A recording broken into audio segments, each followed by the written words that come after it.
তোমাকে এ বাড়িতে তোমার মতো করে একটু করে আলাদা করে যে খাবার করে দেবো সেটা পর্যন্ত পারি না, সম্ভব হয় না। তুমি হলে গিয়ে সাহেব শুভ মানুষ, তোমার খাওয়া দাওয়া থাকা সব কিছুর ধরনই আলাদা, সেটা তো এ বাড়িতে সম্ভব হয় না। তাই চলো আমরা দুজনে মিলে আলাদা একটা বাড়ি কিনে চলে যাই। অনেক অনেক তো করলাম, এবারের সকলের জন্য তো অনেক করলাম, এবার আমরা দুজনে দুজনের মতো করে শান্তিতে থাকবো। এ কথা বললে দি, এ কথা কেন সে বলতে পারলে? আমরা তাকে কম ভালোবেসেছি? নিজের ছেলে মেয়েদের তার কোলে তুলে দিয়েছি, তার কোল ফাঁকা ছেলে বলে, আর আজ এই বোঝ না। নাকে কানটা কেঁদে না তো, কে বলে কাকে কান নিয়ে চলে গেছে, উনি তার পেছনে ছুটছে। আরে কথাটা কে বলছে সেটা ভেবে দেখতে হবে। জানি তোমরা কেউ আমার কথাটা বিশ্বাস করলে না, আমি খুব ভালো করেই জানি। ঠিক আছে, আমার কথাটা না হয় ভুলেই যাও, কিন্তু এই যে সোনা ঠাম্মা আলাদা করে বেড়াতে যেতে চাইলো, এর মধ্যে দিয়েই তো বুঝিয়ে দিল যে তারা তাদের মতো করে আলাদা থাকতে চায়। তোমাদের যদি একটু বুদ্ধি থাকতো তাহলে তো তোমরা সকলেই সেটা বুঝতে পারতে, তাই না? যাক, আমার আর কি দরকার আছে এই সমস্ত কথার মধ্যে ঢুকে খারাপ হওয়ার। তুমি চা খাবে মেচকা? আমি একটু চা করতে যাচ্ছি, আমার খুব মাথা ধরেছে। বানাও, আমি খাবো, 1 কাপ বানাও। দাদু ভাই তুমি চা খাবে? না, ঠিক আছে।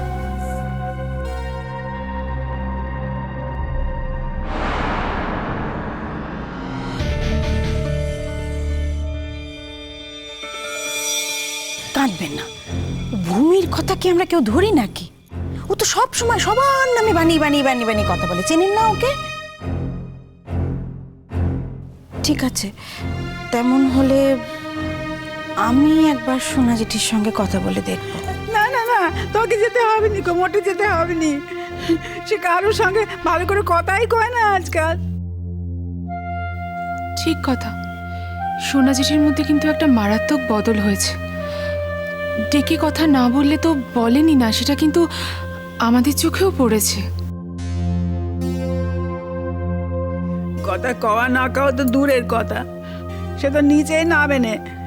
সবসময় দার সামনে বসে কি যে কথা বলতে থাকে তা কে জানে। শুনলে তো কি কথা হয়। মা, জগৎটাকে এবার একটু বোঝার চেষ্টা করো মা। দুনিয়াটাকে নিজের মতো করে দেখো না, পাল্টাও নিজেকে। আর তার সঙ্গে সঙ্গে এই কথাটাও মনে রেখো যে মানুষই বদলায়। মানুষের স্বার্থে ঘা লাগলে তার থেকে ভয়ঙ্কর আর কেউ হতে পারে না। তোমাকে এত জ্ঞান দিতে কে বলেছে? হ্যাঁ, তুমি নিজে কি সেটা আগে ভেবে দেখো, তারপর অন্যের সম্পর্কে কথা বলতে এসো। তুমি যাদের সম্পর্কে কথাগুলো বলছো তাদের পায়ের নখে যুগিয়ে তুমি নাও। নিজে এতদিন কি করেছো? হ্যাঁ, নিজে এতদিন কি করেছো ভেবে দেখেছো? নামঘর কোথাকার। বাবা, একদম গলা তুলে কথা বলবে না। বাবা, তুমি আমাদের কুলাঙ্গার সন্তান, সেটা আমি জানি, মেনেও নিয়েছি। হ্যাঁ, কিন্তু তুমি নিজের প্রবৃত্তির মধ্যে থেকে নিজে নিজে থাকো, নিজেকে নিয়ে আমাদের সংসার ভাঙতে এসো না। তার আগে দরকার হলে তার আগে বাড়ি ছেড়ে বেরিয়ে যাও।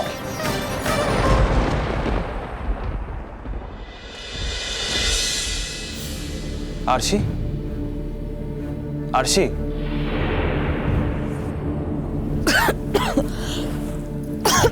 বলো। তুমি অসময়ে শুয়ে আছো যে? ওই ঠান্ডা লেগেছে, খুব জ্বর মতন হয়েছে জানো। সে কি, ওষুধ খেয়েছো? না না, ওষুধ কিছু খাইনি। ওই অল্প একটু ঠান্ডা লেগে যেমন জ্বর হয় আর কি, সেরে যাবে। এই তো, তুমি নিজের খেয়াল একদম রাখো না, আর এটাই তোমার সব থেকে বড় দোষ।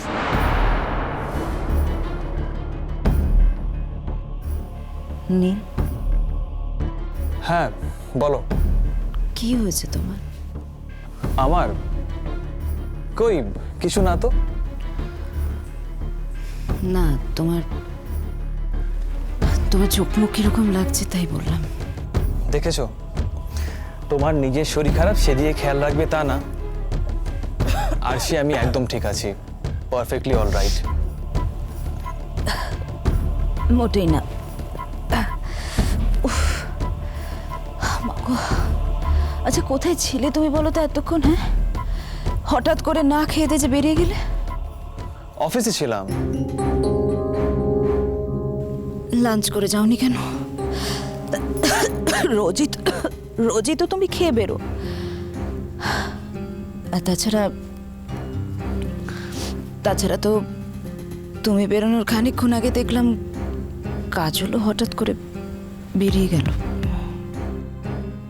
তার মানে তুমি কি বলতে চাইছো? কাজল বেরোলো বলে আমি না খেয়ে বেরিয়ে গেলাম? আমি কাজলের সঙ্গে দেখা করতে গিয়েছিলাম নাকি? কি বলতে চাইছো তুমি? ঠিক আছে, ডাকো কাজলকে, জিজ্ঞেস করো। তোমার মনে যদি আমাকে নিয়ে এত সন্দেহ হয়ে থাকে তাহলে। কি আশ্চর্য, তুমি এত রেগে যাচ্ছ কেন? আমি কি তাই বলেছি? তখন অত তাড়াহুড়ো করে তুমি উদ্ভ্রান্তের মতো বেরিয়ে গেলাম, তাই জন্যই তো বলছি। আমার তাড়া ছিল। এত যে দেরি করে ফেললে, খেয়েছো কিছু সারাদিন? খেয়েছি আরছি, অনেক কিছু খেয়েছি। আজ তো আমার উৎসবের দিন। আজকের মতো আনন্দের দিন মানুষের জীবনে কটা আসে?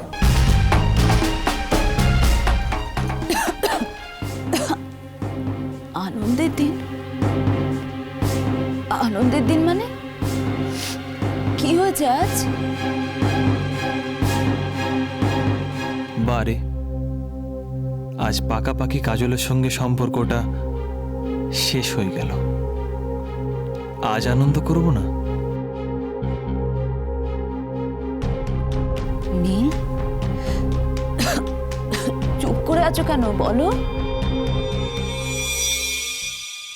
প্রমোশন হয়েছে।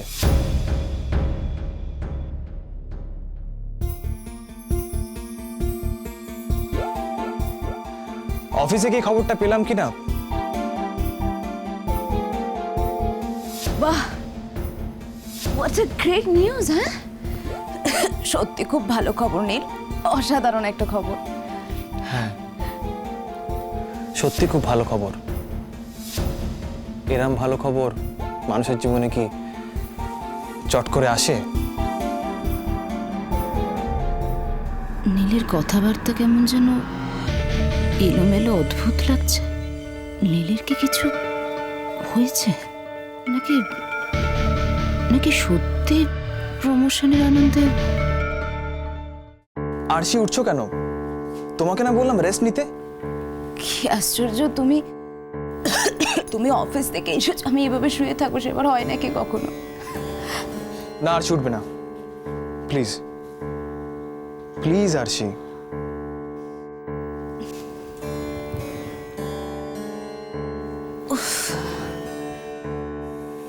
আরশি, তোমাকে আমি এতটুকু কষ্ট করতে দেব না, এতটুকু না।